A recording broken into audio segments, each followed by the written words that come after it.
পবিত্র রমজানে একটি প্রশ্ন আমাদের বিবেককে কাঁপিয়ে দেয়।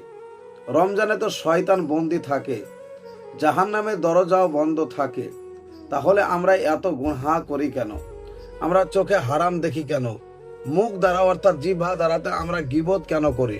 এবং আমরা মোবাইলে সময় পার করতে গিয়ে বিভিন্ন ভিডিও দেখে আমরা গুনাহ করে ফেলি। তাহলে প্রশ্ন একটাই, ইবলিশ যখন বন্ধ আছে তাহলে আমাদেরকে গুনাহ করাচ্ছে কে?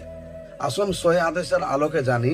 রাসূলুল্লাহ সাল্লাল্লাহু আলাইহি ওয়াসাল্লাম বলেছে, রমজানে এলে জান্নাতের দরওয়াজাগুলো খুলে দেওয়া হয়, জাহান্নামের দরজাগুলো বন্ধ করে দেওয়া হয়, আর শয়তানের শৃঙ্খলাবদ্ধ করে দেওয়া হয়। অর্থাৎ শয়তানকে বন্দি রাখা হয়, সে আমাদেরকে নিজে থেকে গুনাহ করাতে পারে না। এই সহিহ হাদিস বুখারী এবং মুসলিম শরীফে বর্ণিত আছে। এখন প্রশ্ন আবারও দাঁড়ায়, শয়তান বন্দি হলেও গুনাহ আসে কোথা থেকে? কারণ আমরা মনে করি শয়তান মানে ইবলিশ, এটা সম্পূর্ণ ধারণা। কিন্তু কুরআন বলে শয়তান দুই প্রকার, এক প্রকার জিন শয়তান, আর এক প্রকার ইনসান শয়তান। অর্থাৎ শয়তান হলো দুই প্রকার, একটা জিন শয়তান যেটা ইবলিশ, এবং দ্বিতীয় শয়তান মানুষের মধ্যে থেকে আছে, ইনসান মানে মানুষ।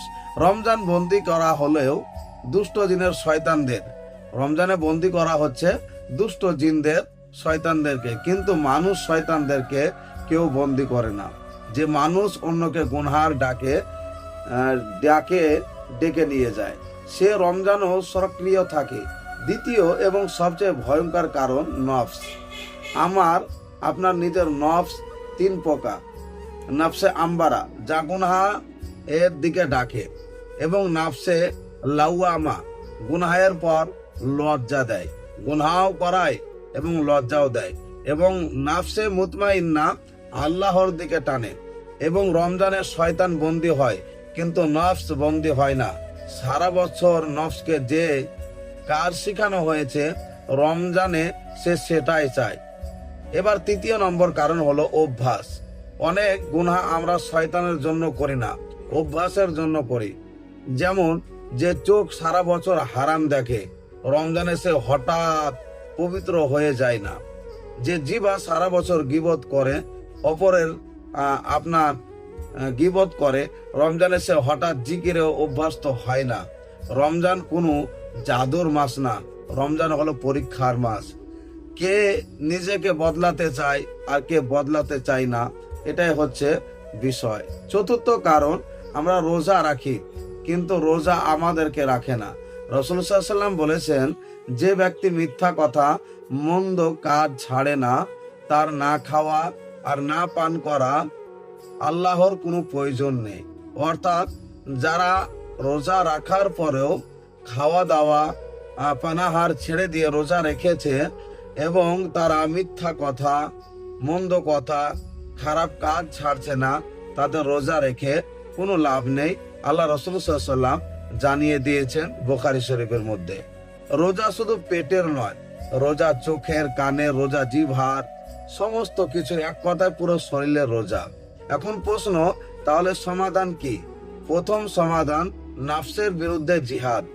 আমাদেরকে নফসের বিরুদ্ধে জিহাদ করতে হবে।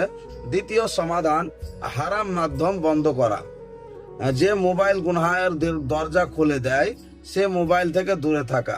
তৃতীয় সমাধান, নিজেকে ইবাদতে ব্যস্ত রাখা। খালি মানুষ গুনাহ করে, ব্যস্ত মানুষ গুনাহ করে না। শেষে একটি ভয়ঙ্কর হাদিস মনে রাখুন। রাসূল সাল্লাল্লাহু আলাইহি ওয়াসাল্লাম বলেছেন, যে ধ্বংস হোক সে রমজান পেল। রাসূলুল্লাহ সাল্লাল্লাহু আলাইহি ওয়াসাল্লাম মেয়ের ফরমান আছে, রাসূলুল্লাহ সাল্লাল্লাহু আলাইহি ওয়াসাল্লাম আমিন বলেছিলেন, এবং রাসূলুল্লাহ সাল্লাল্লাহু আলাইহি ওয়াসাল্লাম কে সাহাবা রাদিয়াল্লাহু তাআলা আনহু আজমাইন জিজ্ঞাসা করলেন, ইয়া রাসূলুল্লাহ, আপনি আমিন কেন বললেন মিম্বারে পা দিয়ে? তখন রাসূলুল্লাহ সাল্লাল্লাহু আলাইহি ওয়াসাল্লাম বললেন যে, আমিন এই জন্যই আমি বললাম, জিবরাইল আলাইহিস সালাম আমার কাছে এসে বললেন, যে পবিত্র রমজান মুবারাকা পেল এবং নিজের গুনাহের মাফ করাতে পারলো না, সে যেন ধ্বংস হয়ে যাক।